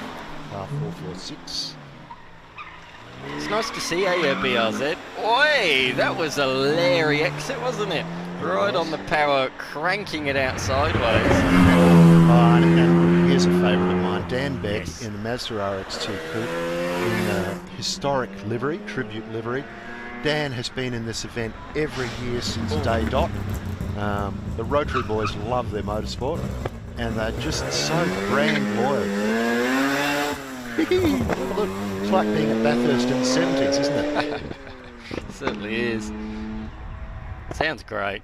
Rotary power, as you say, loyal. Mazda fans are loyal to their rotary motors, of course. Nick, we had the legendary 767, the 787, of course, won Le Mans in 1991. The 767 made its debut at the Adelaide Motorsport Festival earlier in the year. And how cool is it that the 767 will be returning again later? It is.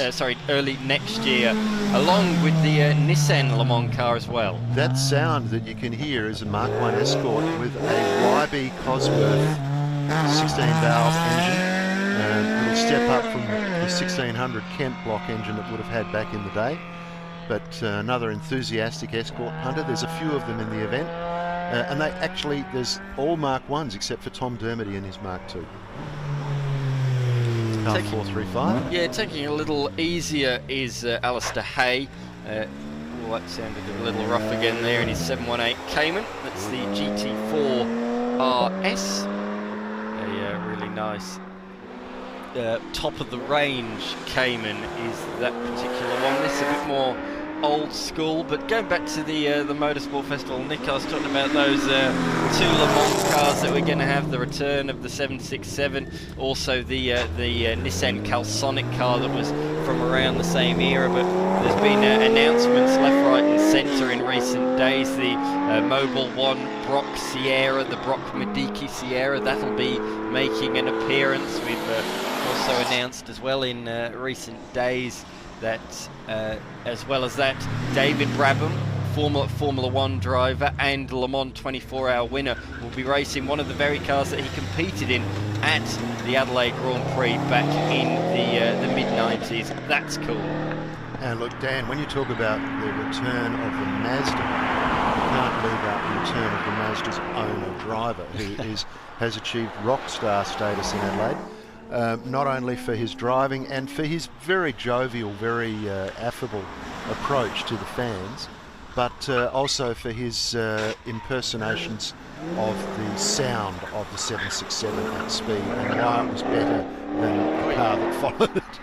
Yeah, rockstar status. And speaking of rockstar status, here's a Porsche that you can tell by the colours, if you're a real Targa Tasmania aficionado, was a former Targa Tasmania car in the hands of Jim Richards, who won probably more Targa Tasmanias than anyone's ever going to win. Absolutely, yeah, certainly a Targa legend as well as a touring car legend as well. Jim Richards could drive anything fast, and even in his later years when he stepped into Touring Car Masters, he was still always at the front.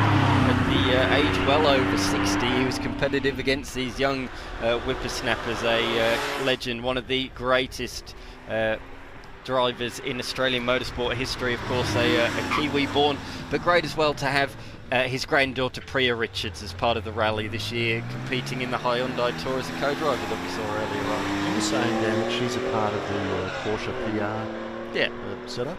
Yeah, and who better to do that job? Yeah, exactly right. So, of course, we got a few too as we watch the BMW 635 CSA go through. We continue the Jim Richards theme, don't we?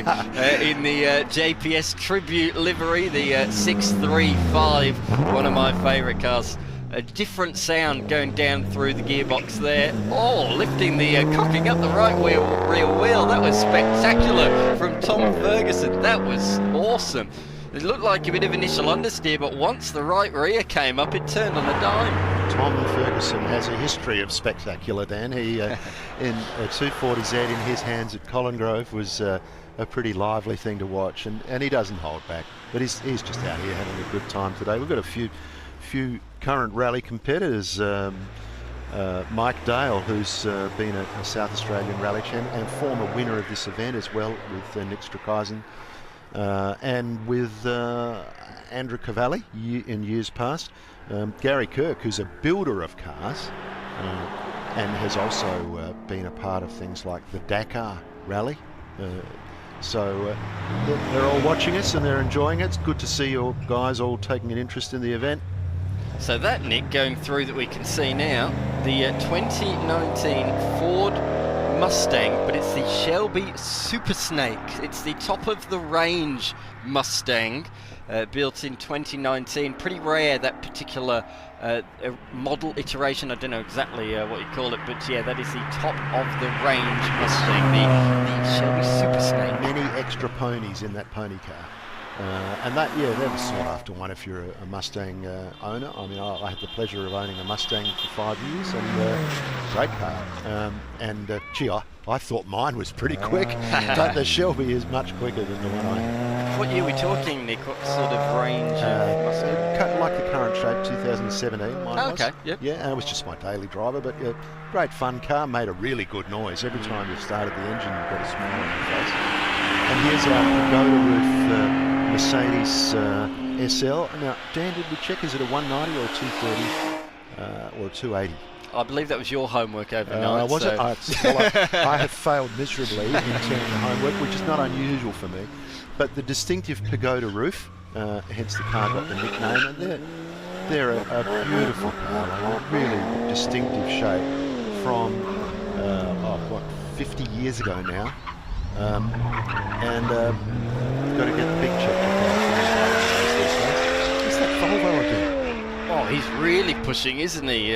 Gordon Christie pushing it to the absolute limits in the Volvo S60, of course, made famous on the streets of Adelaide by Scott McLaughlin when he dropped the F-bomb after finishing second in the second race at the 2014 Adelaide 500, an iconic moment that really started. Although Scott McLaughlin had taken a win for Holden in the GRM at home in New Zealand the year before, the 2014 second place where he dropped the F-bomb really did really push Scott McLaughlin's rise to superstardom. Of course, taken so many IndyCar race wins now over in the States, and competing against former F1 drivers like Marcus Ericsson and Romain Grosjean, and IndyCar greats Scott Dixon and Will Power. It's really, really cool to see the Scott McLaughlin Kiwi doing so well over there.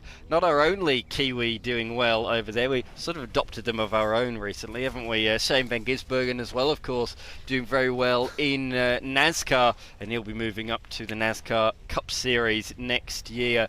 Looking forward to seeing how he does full-time in the top tier NASCAR Series. Of course, our first Australian in the top tier series full-time since Marcus Ambrose, a two-time V8 Supercar champion. But Nick, we are now moving on to the competition classes, but you want to point something out first. Well, one of our messages, one of our comments on the live stream came from Liam, who wants to know where the cars are going now. So the time now is 10:35, and at 10:50 they will be doing Norton Summit 1 from Horsnells Gully Road up to the Scenic Hotel at the top of Norton Summit Road. So your best bet would be to find your way to Norton Summit, but not on Old Norton Summit Road. So you've got to come in on the Loberthal Road or from New Norton Summit Road the other way. I think that would get you to the end of that stage, or you could just drive up Norton Summit Road until you get to the road closure where they're starting the cars. But after that they'll be doing Knott's Range, which is back up into the hills around Marble Hill. Millbrook, Vista 2 is Anstey's Hill in reverse, and they'll be there at 11:45. But you want to check out all the information for yourself. Go to the website adelaiderally.com.au, go to route, and it will show you the maps of the stages for every stage for every day, and you'll be able to look at the schedule as well and see when they're on. Absolutely. Good on you, Liam. Yeah, well answered. Well answered there, Nick. Absolutely. Yeah, there's plenty to see and do later on today. Or you could join us at Warroa at 2:56 this afternoon in Aldgate for a short sprint to Stirling. Yes, yeah, Windy Point's another favourite. That ends the day as well. But as we say, go to the Adelaide Rally website for all the information and itinerary there. But competition cars, that's what everybody's here for, including the alpacas. They're here for the competition challenge and TSD. Is that a friend of yours, Dan? It must be, yeah. I'm a big alpaca fan, love some alpacas.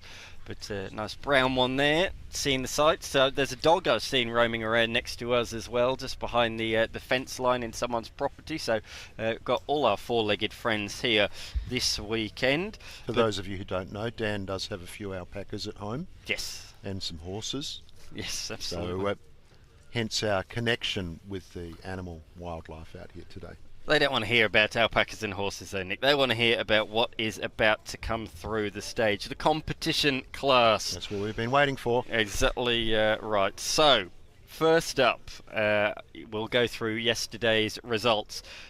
Last year's winner, Oscar Matthews, comes back here this year, but he's got new challenges in the form of Australian Rally Championship frontrunners Alex Rouleau, and in a separate car, his father Peter Rouleau in their Hyundai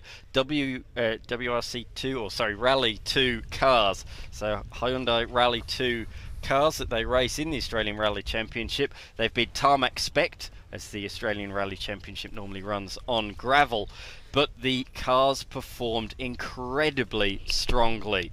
Alex Rouleau, a former supercars driver, you may think that name is familiar. Yep, the youngest ever supercars driver. He leads the way after winning not one, not two, but all of yesterday's stages. He holds a comfortable lead heading into today.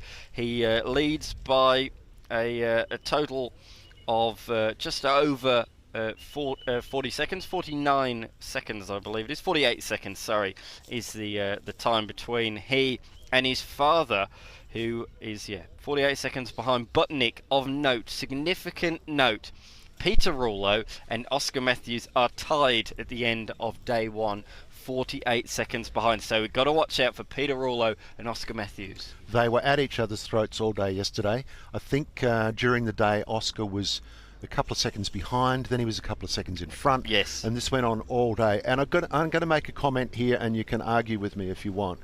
But those two i20 Rally 2 cars are very current. They're at the pointy end of the machinery that you can source today. And I would make the comment that we all know that Oscar Matthews is very quick. He commits really hard to the course. He's got the local knowledge. But I would make the comment that I reckon Oscar is even punching above his weight. 100%. To be punching it out with an i20 Rally 2 car, I think that is a really creditable performance for Oscar, and well done, mate. We're looking forward to seeing this dice continue today. Dan, you've got some more times there as well from yesterday. I do. I was just going to touch on that point you were making. I spoke to the Weirings, Tanya Wearing and Cameron Wearing at the wheel, Tanya Wearing the co-driver. I chatted to them both earlier on this morning, and they both said to me exactly what you just said. What Oscar Matthews is doing at the moment is very, very special. The fact that he's able to even match Peter Rouleau is an achievement in itself. Unfortunately, while I'm on the Weirings, they had a tyre delamination, a puncture in the longest stage, the one that we were covering.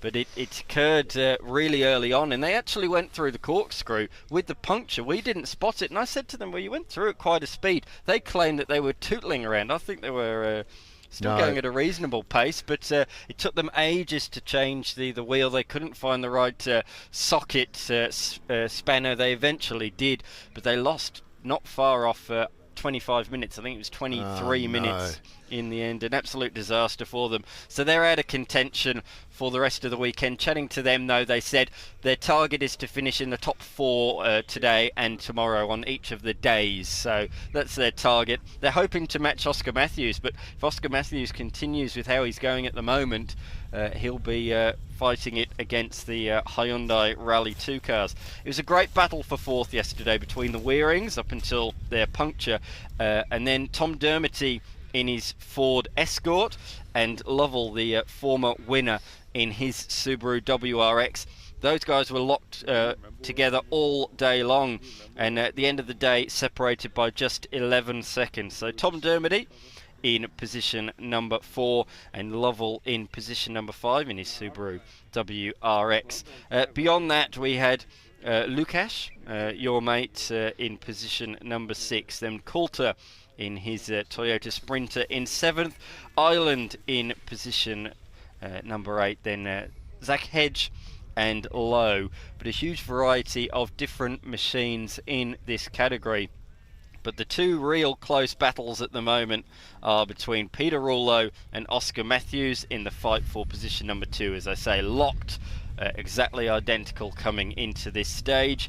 And then Tom Dermody in his Escort and Lovell in positions 4 and 5, separated by just 11 seconds. But an old Escort and a Subaru going to blows against each other. It's a cool fight. Of course it is. And look, we've got a really varied bunch of machinery up the top. Those Hyundai i20 Rally 2 cars, I reckon would have, they would be a couple of 100 kilos, I reckon, lighter than Oscar Matthews' Evo, which is an Evo 6. It's not, it's not the current end of the machinery of the lineage of Evos. Then you've got Cameron Waring's V8 BMW, which is a rear-wheel drive car. So you've got a whole range of stuff, and then you've got, just for blokes like me and Mike Dale and Gary Kirk who are watching, you've got a Mark II Escort with a 2.5 litre engine. It's actually Tom uses it as his gravel car, so he must have changed all the spec to tarmac for this event. He drives it really well, and it sounds fantastic. It looks fantastic, and Escorts were made to be rallied, so it's great to have him in that mix, in that dice with all these modern cars of varying degrees, and he's right in it with them, showing people that you can modify the living daylights out of a car until it's competitive. Yeah, absolutely. It's a brand that shares our passion, very much passion for motoring, is Shannon's, and they are the title sponsor of the event this year and have been for a large number of years. They've been involved in motorsport in this country for decades and decades, and they won't just insure your car, Nick, your race car, your road car, but they'll insure other things as well, your spare engine, maybe suspension components, things that aren't necessarily yet on the vehicle. Look, you ring some insurance companies and you have that horribly awkward conversation when you try to explain to them what options you've fitted to the car, or the fact that you've just spent 2,000 hours restoring it or something like that, and they kind of go blank. You can just tell the silence on the other end of the phone. You talk to Shannon's, they're enthusiasts. They want to hear all the things that you've fitted to the car. They'll note them on your policy. They'll be insured as well. And I know from my own cars where I've said, oh, it's got Watanabe wheels on it. They don't go, what are they? They go, oh, Watanabes, fantastic. Yeah, that's good.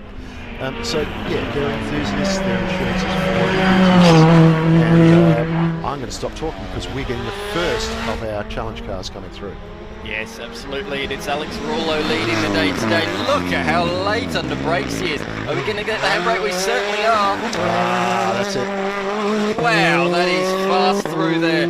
Perfectly executed handbrake turn, and as soon as the car rotated, back on the power and blast down the hill. Here comes his father, joint second at the moment. Oh, he's got a little the right-handed kink there. Down, you could see visibly not quite as fast as his son was, and not quite as deep under brakes either. Is he going to use the handbrake? Yes, he does. In fact, that looked even smoother than his son. That was really nice. If you watched Alex, just as he came into view, you saw him clip the gravel on the left-hand side of the road. he actually cut through the gravel to get a smoother line on that corner. And I think Peter thought about it and then decided he wasn't going to do it. Looked a bit iffy. Oscar's There's done it. Oscar, same thing. Clipping in the gravel. It's not good for the people behind, but it's good for your line. Here he is. Come on, Oscar. You're cheering the local South Aussie for a bit of understeer there. Certainly didn't rotate as well as the Hyundais, but not as light, not as nimble. So that was to be expected. But through the fast sweeping section, it looked equally as fast to me. And as you said, used all the road on the inside. This is a lightweight, older spec car. He's currently leading the Heritage class, but fourth outright. Look at how dirty that is offline. It's going to get worse as they go through. Oh. Down into the braking zone. How is he going to approach it? Are we going to see a handbrake? No. Just keeps the momentum through there. How did you read that one? Well, I think I've just made a decision. I think that's a Millington, that 2.5 litre engine, because it sounds super strong.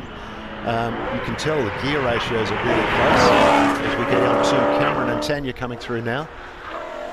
The BM Cameron, known for his smoothness as a driver. They're both driving instructors. Late break. That's their business, isn't it? ADI, Australian Driving Institute. You can see why it's their business. That is smoothly done. The problem that they have in the M3s, it's just that bit heavier. It just can't compete with the Hyundai in the fast sweeping corners, and particularly as well even the Evo as well. Up next we have Andre Lukash, yes. You could see the BMW was a little bit nosy in that corner. It just wanted to push a bit. But Cameron was having a red hot go, as is Andre. He's braking a little earlier. He's not going to use the handbrake. He's going to go for getting the power on. And, an SR20 turbo, plenty of torque there, so he'll get some good speed up coming down this hill. See him using the lines, apex to apex, smoothing out all those arcs. And that is John Ireland in the Evo, former winner of the event in a Dodge Viper Extreme with Janet Ireland. Martini looking colours, but they've changed the Martini. It's scooter on it. But yeah, nice little livery there. A bit of black smoke coming from its tailpipe. Well, that was more like rich smoke. Yesterday, a little bit of white smoke on the overrun. We were a bit concerned. It looked a bit turbo-ish to me. This is the man fighting for fourth position against the Escort that we saw. At the moment he's 11 seconds back. Oh no, that wasn't what he wanted. Too much over rotation, and that came to a complete stop, so threw away a number of seconds there. That was not what he was after. In the end, he'd have been better off just taking the corner normally. We're still happy that he did it though, Dan. Oh, 100%. And there's about 200 people down there that would argue with you that pretty much happened. Here's our old school Sprinter coming through, and this is going to sound fantastic as well, these Toyota engines.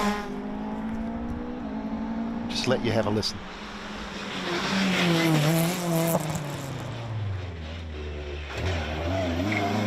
That was pretty nice through there. Used all the road on the apex and on the exit as well. William Coulter blasting down the hill. He's not too far away from John Ireland in the Mitsubishi Evo that we saw just before, so those two are only separated by 20 seconds in their own private battle for position number 8. This car is in 10th, 30 seconds behind the Sprinter at the moment. Look at the flames out the back. See if we can get a shot of that around the hairpin. That was cool. That's an old school Porsche. Makes all the right noises, that is for sure. Bernie Webb alongside, calling the shots, and Bernie will be helping Zach to get the most out of that car. Drive to the notes and get the most out of that car. Yeah, absolutely. And here comes our Arbath Berliner Corsa. Of course, this car in its original form would have been a 500cc Cinquecento in Italy. But they raced them as 850s with what they called the Radiale cylinder head. This one's 1000cc, and these cars ran in a race series in Italy in the 60s, and they absolutely demolished the opposition. The opposition couldn't even get a look in. And yes, it is a hot rod. As Dan described it, there are parts coming out of the boot, but that is in fact the engine that's just getting a bit more air around it. And Mike Lowe, the driver of that car, has been a veteran of many Adelaide rallies in a number of different seats, Volvo Turbo, a Nicky with a Hayabusa 1000cc engine. So Mike, you build you just about anything, I think, whatever you want. Does that end our competition cars? It does indeed. What about Robbie Brocklebank? I know he moved to Challenge. That's the third time I've made that mistake this week. Robbie, don't do that at the last minute to us again, please. Yes, you have been caught out by that one a couple of times, but yes, we move on to Challenge now. We've got to thank Leader Computers for the work that they've done in managing this event, with supplying all the computers to Rally HQ. Without them, our life would certainly be a bit more difficult, or it certainly would be at Rally HQ anyway. They've got an incredible setup down there with monitors and all sorts of different computers. They've done a magnificent job. We've got to thank them for not only supplying the computers for this event, but also the Motorsport Festival earlier on in the year. Yeah, they've been a sponsor of the Motorsport Festival, but new to the rally this year, as are the Prostate Cancer Foundation, and that's why Craig Lowndes is in the event. He's an influencer. And if you don't know much about prostate cancer is a very nasty thing, as is breast cancer and bowel cancer, but the key in all of these illnesses is early detection, and that's why, fellas, if you're over 50, you should be getting your GP to refer you for a blood test once a year. That's all you need. It's not invasive, just a quick blood test. You don't even need to fast for it. And that's going to take you 10 minutes of your day, and they'll be able to monitor your PSA level and tell you whether you're just within the parameters or whether it needs further scrutiny. One of the things that you need to know about prostate cancer is that you don't need to have any symptoms to have prostate cancer. So you can have an enlarged prostate and not have cancer, and you can have cancer and not have an enlarged prostate. That's why the blood test is the key to early detection.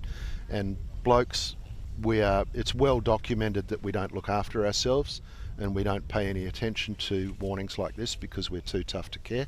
But it's something you've got to do, because early detection, and it's not really a big issue. As long as it's treated early, well, there's plenty that you can access. Up next, while I think about it, you mentioned them, of course. Calder Wealth Management as well. They've been a law sponsor of this event. Tell us a bit about them, Nick. Well, Benny Calder. Now, Ben, I want to thank you for the sunglasses that you gave the drivers each year in the goodies bag, because I still have 3 sets, and every time I lose my sunglasses, I go to my Calder Wealth Management sunglasses. But Dan, we're just getting into our challenge category cars.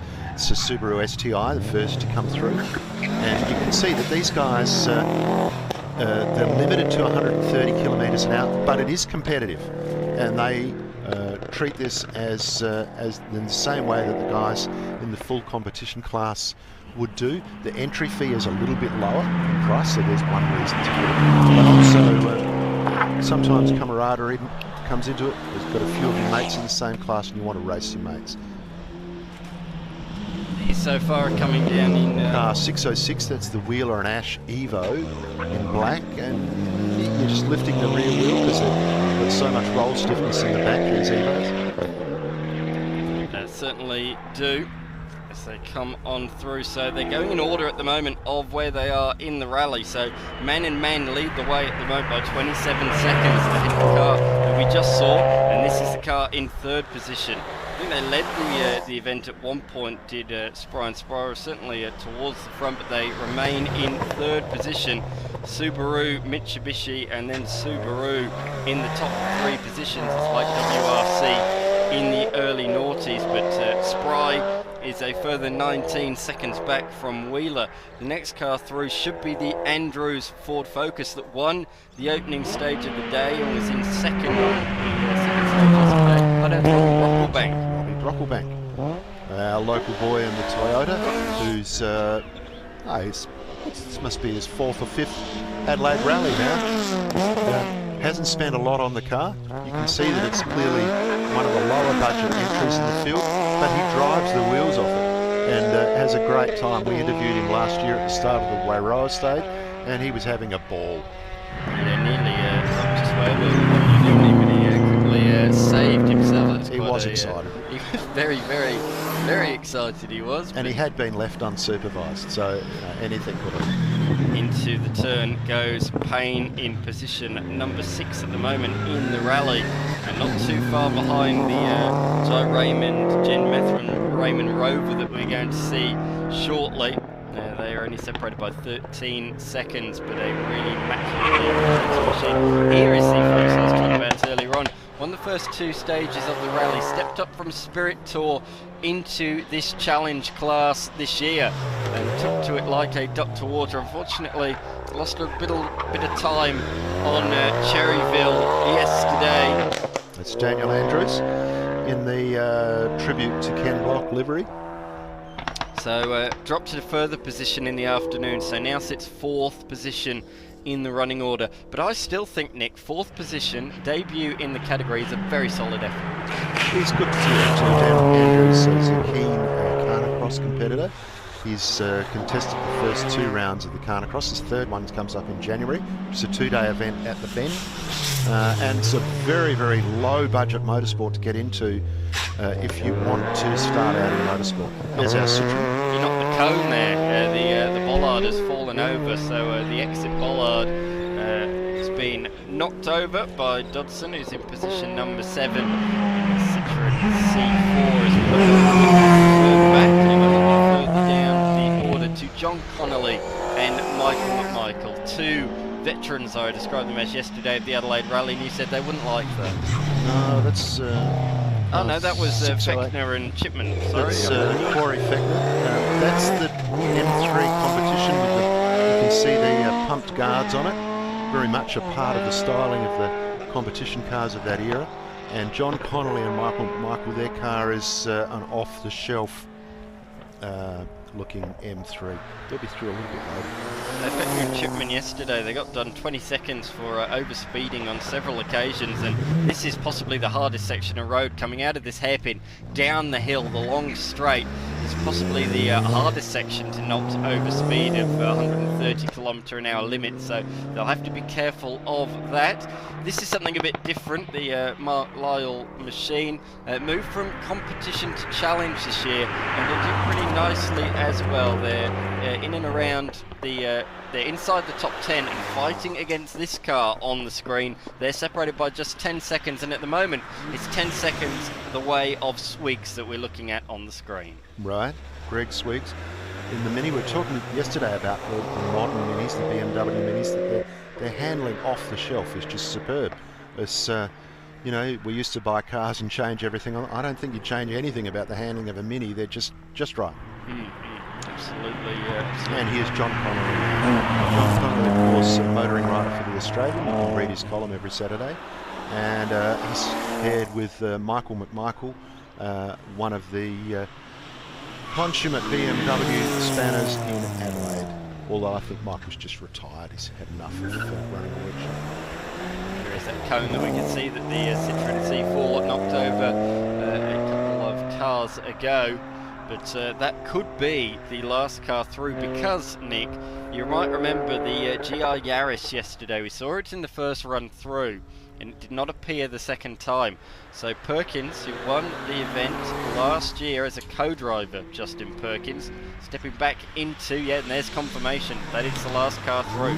So we've not again seen Justin Perkins and Stuart Alderman in their GR Yaris. After one stage yesterday, they were inside the top 3, but did not finish stage number 2, and they have not returned to the rally since. That's a real shame for the men who had success here last year to end the rally after just a solitary stage. He's not even on the start list today. So he must have bailed at the end of yesterday. So problems just got too big, couldn't work it out overnight, and so he's a non-starter today. That's a pity. Yeah, certainly is. Now we move our attention to the TSD category. Nick, something a bit different, all about average speeds and achieving a target stage time. It is a bit different. It's not everyone's cup of tea, but the acid test for this is the people who do TSD come back to do it again. They come back again and again. Now, if you like doing maths on the fly while you're jumping around in a rally car at speed, then this is the category for you. So at the start of a stage, you are given a target time that you must achieve. If you go a second slower than the target time, you lose a point. If you go a second too fast, you lose 5 points. So the onus is on you to try and drive as close to that time as you can. There's 30 stages in this event, and would you believe that last year the winner of this category lost 46 points. So in something like 200 competitive kilometres, they were, maybe they lost 5 points a few times, maybe they lost, they were too slow a few times, but it's very, very close. Other people lost 900 points. I think Dan was one of them. They didn't adapt quite so well to the category, but it is a different category. They're speed limited to 120 kilometres per hour. They don't need such big safety requirements as the cars in challenge and competition. And it's just a combination of what we probably would have called back in the day regularity, but it's a combination of being in a rally car and using your notes and driving quickly, and also driving not too quickly, which your co-driver is going to steer you on. We need to go a little bit quicker, we need to go a little bit slower. You can't stop. You can't just get to the end of a stage and stop until your target time comes up and then drive in. You'll be penalised if you do that. Maximum speed 120, lowest 20. Who's this one? This is the Subaru coming through. I'm just trying to see. I think it's the leader, or are we? I think it is Sullivan and Thomas. Yes, I think you are correct. 502. Yes, it is indeed. 2003 WRX. So they finished the day at the bottom of the pile yesterday with a grand total of 1,100 points. Oh, yeah, that wasn't such a good day. No, it was Cherryville that was the disaster for them, accumulating over 400 penalty points on both occasions. Now that could be just because they went too fast on Gorge Road. They might have exceeded the 120k, which in all honesty would be very, very easy to do. So it looks to me like we're going in reverse order. So that's the Jackson Ripon James Ripon Subaru. I'll just talk you through the top of the timesheets while there's a brief moment. The top of the timesheets, Chris Oldacre at around lunch looked set on his way. With a couple of poor stages later on in the day, the sixth stage cost him dearly, 15 penalty points. Has opened the door a little bit again for the two behind of Stephen Barker and Anthony Daly. They're separated by just 7 points, but Chris Oldacre and David Greaves remain at the moment 24 points clear. And that's Stephen Barker just going through now in the GR Yaris. It is. He'd basically closed the margin up, but on the second run through Cherryville was 22 seconds slower than he needed to be, and that was nearly half of his entire day's points on that stage alone. As through now goes George Michael. It is George Michael, not too. He might give us a couple of songs. That's right. He's back. He's back. Okay. Living La Vida Loca in the Mercedes A45. And that's Ricky Martin. Oh, that's Ricky Martin. Sorry. The music guy just failed the trivia test. Okay, all right.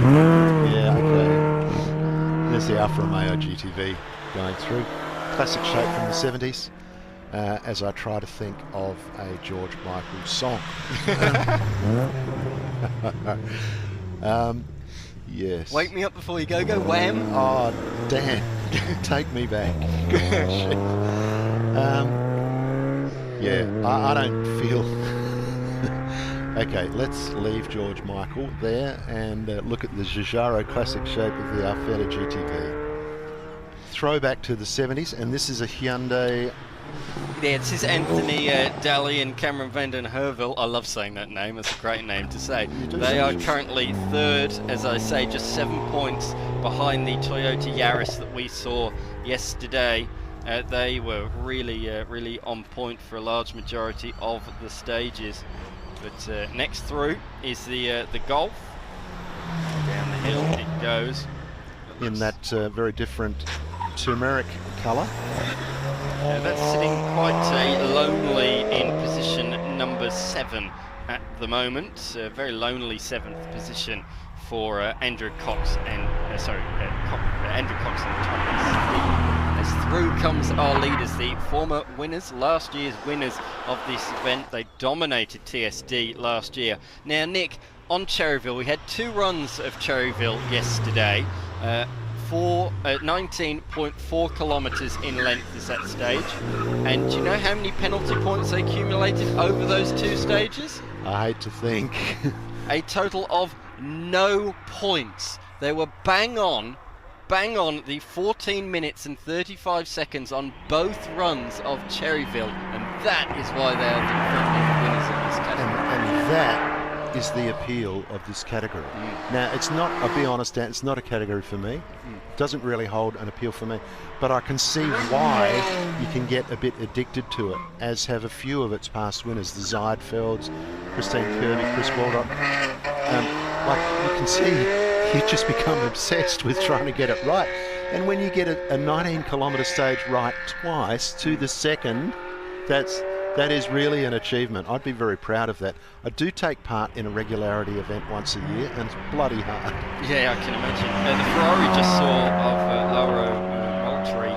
They, unfortunately, driving a Ferrari, weird problem to have. They were just a bit too fast yesterday, so they accumulated penalty points. Yes, maybe they should have come with a bit slower vehicle than a Ferrari. It's hard to try and keep to a set speed.